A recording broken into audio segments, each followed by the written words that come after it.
I am no stranger to the Fortuner.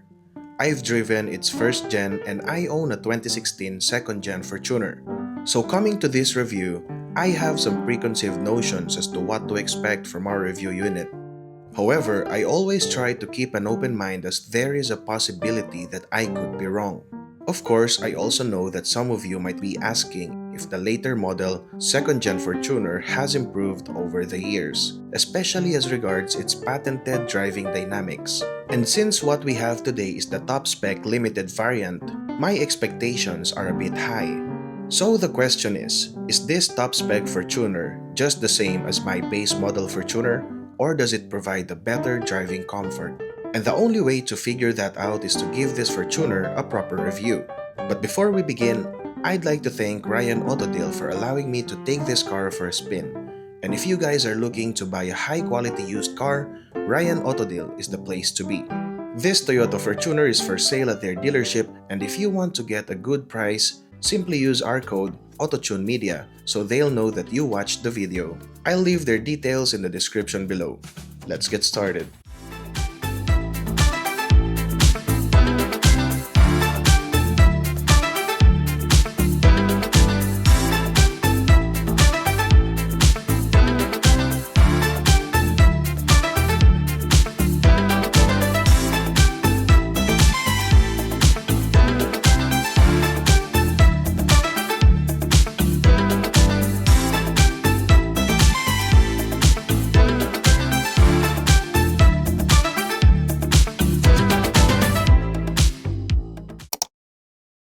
This being a mid-cycle refresh or a facelift, the Fortuner looks very familiar. But with the improved headlights and blacked out grille, its overall persona kinda changed. It now looks sportier and more aggressive, which certainly appeals to a wide range of audience. And one prominent enhancement that you'll see here is its two-tone color scheme, an approach that doesn't work on all cars, but in the case of the Fortuner, it certainly looks good. And we're now looking at the exterior of this 2022 Toyota Fortuner Limited. And as you can see, it retains the familiar form factor of the second-gen Fortuner, which was introduced in the market in year 2016. And although the form of this vehicle looks very familiar, it has some obvious changes that elevated the way it looks. For one, the grille of the Toyota Fortuner now looks very different, very sporty and very sharp. Compared to my 2016 Fortuner, which was a base model, the grille of that car chrome plated. But this is all blacked out, starting from the plastic garnishes from here all the way down. And another obvious difference in this top spec 2022 Fortuner are these headlights. So when the second-gen Fortuner was introduced in the market, I think at that time the top-of-the-line spec was the V variant. And at that time, the daytime running light of the Fortuner were just these short LED bars over here. And right now, look at the daytime running lights of the Fortuner. So the headlight now looks very sophisticated, very modern. And it seems like it has 4 partitions. So you have 1, 2, 3, 4 partitions over here, and it really looks nice. I mean, look at that.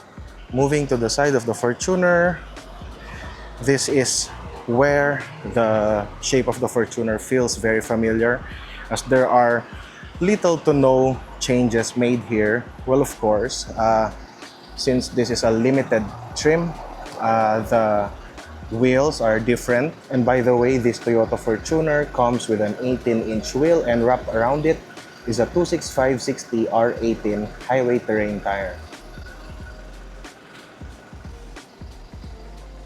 The step board looks the same, as well as this plastic trim over the wheel well. And when you step to the back, you'll see that the limited variant also has some subtle improvements in the rear bumper, particularly this black plastic trim over here. I think this trim is intended to appear as if it's an air vent, but honestly, it's just a plastic over here. Well, even though it isn't functional per se, it still looks nice in this car. You also have this blacked out bumper lip here, and this blacked out plastic trim which indicates the Fortuner emblem. Of course, it has the limited badge and a better looking taillight.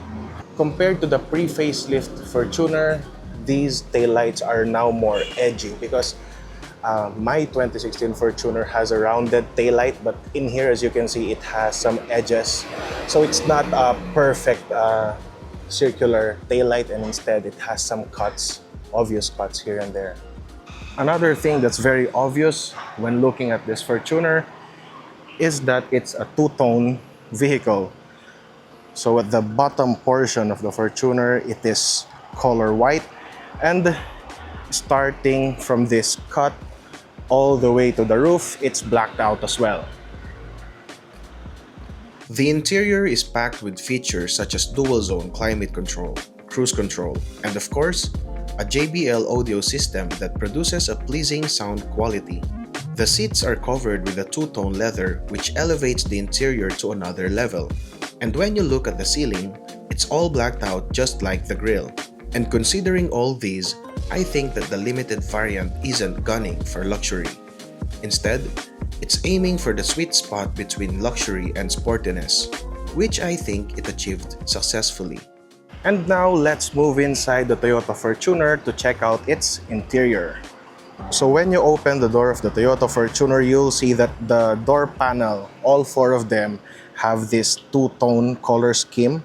I think this is one of the main characteristics of the Fortuners because even my 2016 Fortuner has this two-tone color in it. But in this one, it has leather panels. So this one is a leather and this one as well. You'll also see that there are chrome trims surrounding the speakers or the tweeters of the speaker here. It also has some additional speakers over here that are not present in my base model Toyota Fortuner.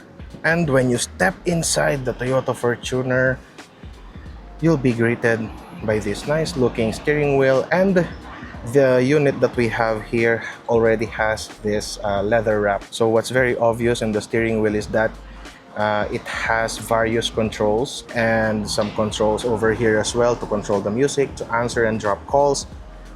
In this one, it has some buttons for the lane keep and the sensors. And this button over here is for the cruise control.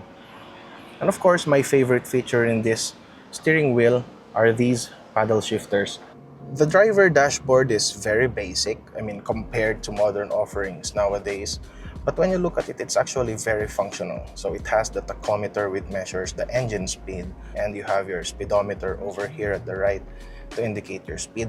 And at the center, you have a digital panel over here to show some additional informations that you can toggle using these controls in here. Moving on to the center console of the 2022 Toyota Fortuner, you have these various controls that you can use to control mainly the air conditioning, the ventilation of the passenger and the driver, the four-wheel drive system, and of course, which I think is its main highlight, this JBL infotainment system, which comes with JBL speakers as well. So let's talk about the air conditioning controls first.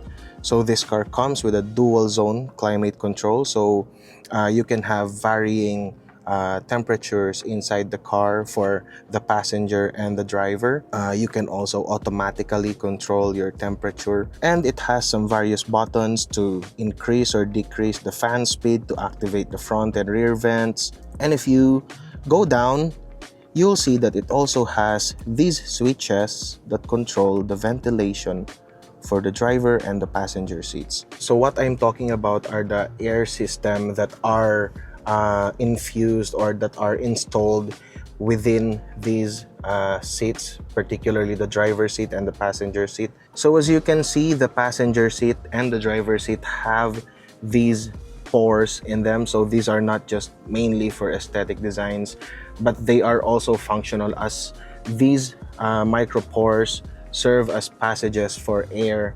And since the Toyota Fortuner Limited is also a 4x4, you have your 4x4 knob over here, which you can use to switch to 4 high and 4 low, depending on the situation you're in. When you press this panel, it will reveal two cup holders that you can use to put your cups whenever you're driving. Although I noticed that these cup holders are a bit deep, which I think is a positive thing, but of course it's worth noting that if you're ever planning to put a cup in here, make sure that you're gonna put taller cups and not those smaller ones, as you will have a hard time getting that cup in here if you put a small one, especially when you're driving. And above your cup holders, you will see this platform in here, and this one is a wireless charger. So if your phone or your smartphone has a wireless charging feature, you simply have to put it over here and it will automatically charge your phone.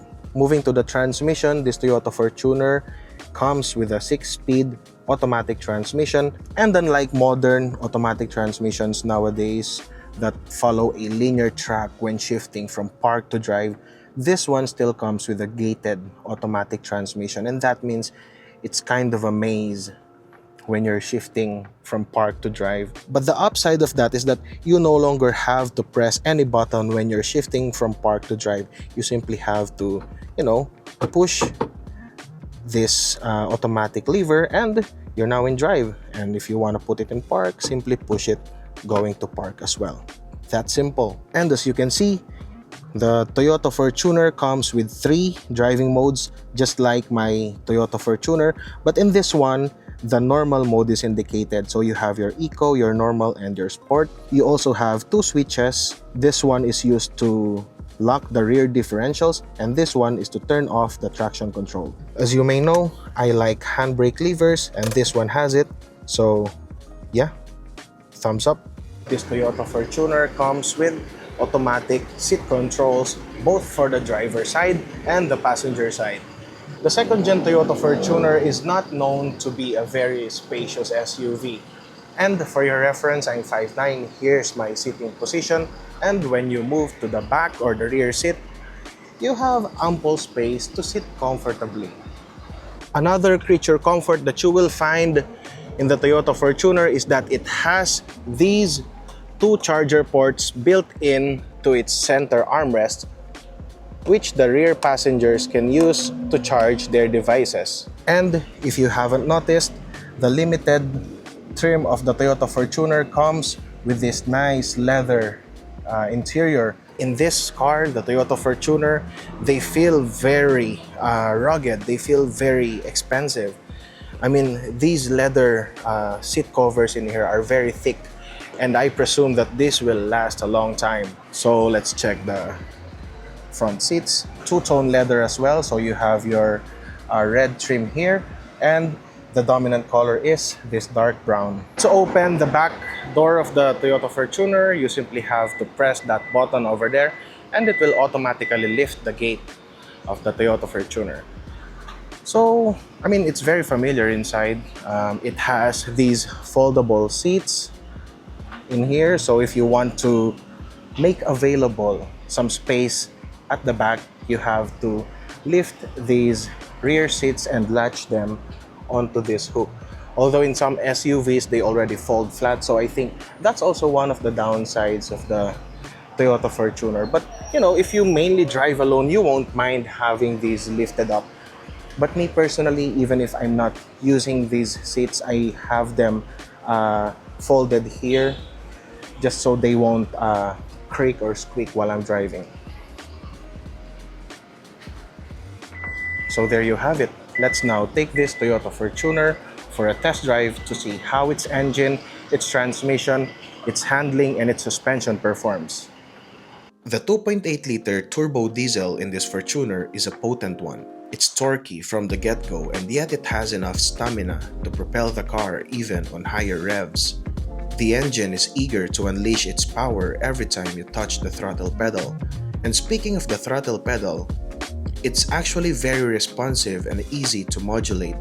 It has 3 driving modes, but I find myself mainly sticking to the normal mode, as it's the one that provides the right balance between sensitivity and responsiveness.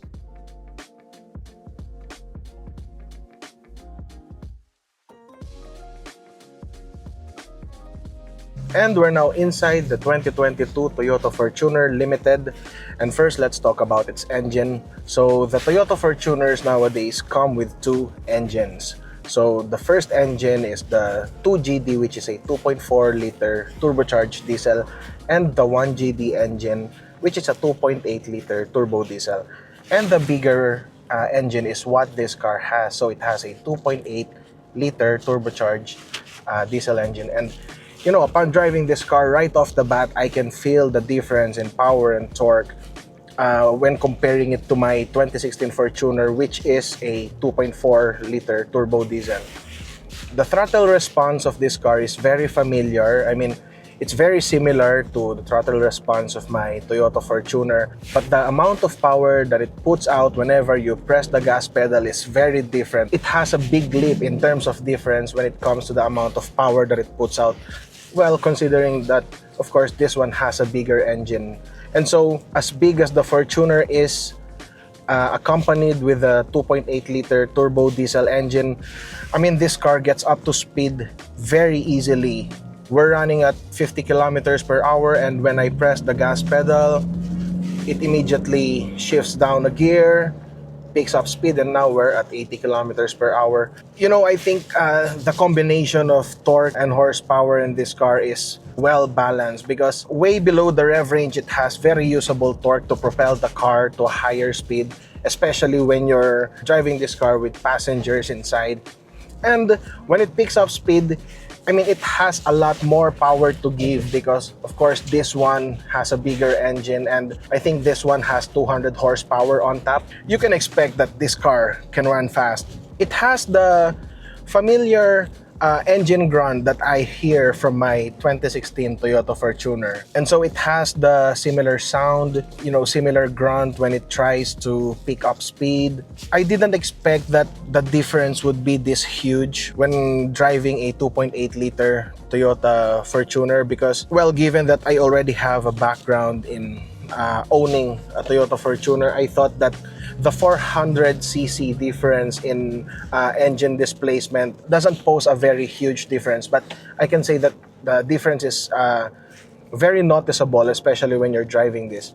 And unfortunately, I cannot drive too fast in this car because, well, we're in a busy avenue right now, and so it's unsafe to do so. But you know, just driving within cities, you know, zipping on the road whenever you get the chance, you'll feel that this engine is very happy to comply whenever you press the gas pedal. The engine is very eager to, you know, propel the car to a higher speed. The engine tuning, the throttle response, I mean, it provides a very satisfying experience when you're driving it. This transmission isn't the smoothest that I tried, but it shifts fast enough so I have no complaints.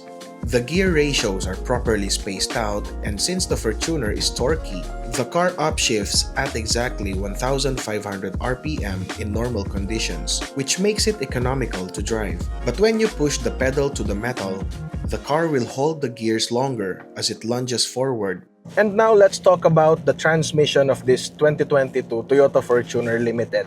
So this car has a 6-speed automatic transmission. You know, upon actually driving it, I can say that the transmission shifts smoothly under normal driving conditions. I won't say that it shifts at a lightning speed, but you know, for what it is, for an SUV used to transport families or to go from point A to point B, I can say that the transmission has enough shifting speed to make the driving very satisfying. And what I also noticed about the transmission is that when you press the gas pedal and demand more power from the engine, it holds on to gears longer. And when it holds on to gears before it shifts, it provides a satisfying delivery of horsepower when you're driving this car. And then when it shifts down, it's also within the rev range of the succeeding gear. And so the power delivery when you press the gas pedal in this car is very linear, even if it's shifting gears. There is no shift shock when you're driving it spiritedly in full automatic mode. As I mentioned a while ago in the interior tour of this vehicle, you can toggle the transmission shift lever to the left, and now we're in sports mode, so we can use the paddle shifters here to shift from one gear to another. When you put it back to automatic mode, I mean, the shifting is very, very smooth considering that this is a conventional automatic transmission. Smooth shifting can be expected when you're using a CVT transmission, right? But in a conventional automatic transmission like this, I can say that shifting is very pleasurable to experience in this car. What I also like to pay attention to when test driving cars like this is that I like to notice how gears are spaced in its transmission, whether it's a manual transmission or an automatic transmission car. And in this car, I can say that the gear ratios are properly spaced from each other, because whether you're going at a lower speed or going to a higher speed, the transmission shifts very smoothly, and it always shifts from the same point. And when you're driving slowly right now, it shifts at 1500 RPM every time at any given gear.